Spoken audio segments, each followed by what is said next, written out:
As women are approaching menopause, are they starting to experience enough discomfort that they're coming to see you? And how does that impact their life if they are? Yeah, so I have several patients who are either perimenopausal, premenopausal, there's many different terms, or they're in menopausal years where they are starting to experience potentially some symptoms. And that can be hot flashes, that can be difficulty sleeping, that can be mood change, weight gain.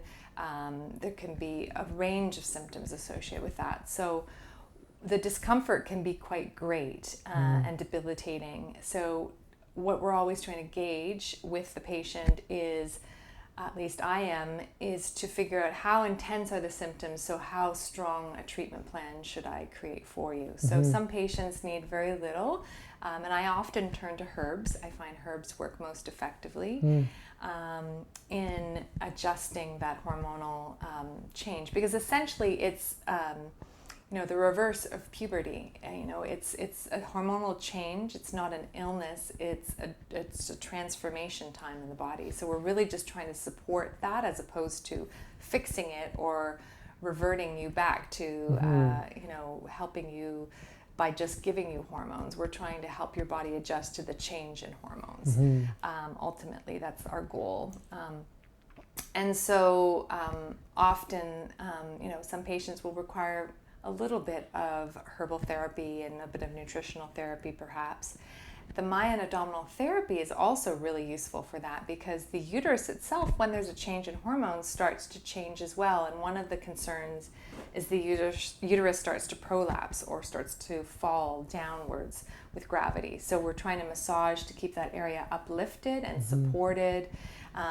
The uterus is meant to be a suspended organ held up by a team of ligaments. So we want to make sure those ligaments are still strong and healthy, keeping the uterus in position. Yeah. Well, that's interesting. And do you find that you can relatively quickly relieve some of these symptoms for people? Yeah, I mean, it's, again, case by case, but I've found, again, with practicing over 15 years now, I've come close to being able to figure out what individually might work for some patients over others. And so I am able to usually see a reduction in symptoms within a month or so. Generally with herbs, though, we say give it at least 3 months of taking a herb to really see the big changes happen, because they're not as powerful as conventional drugs might be, but because they're safer and gentler, they need a little more time to be in the system to have a marked improvement. Okay.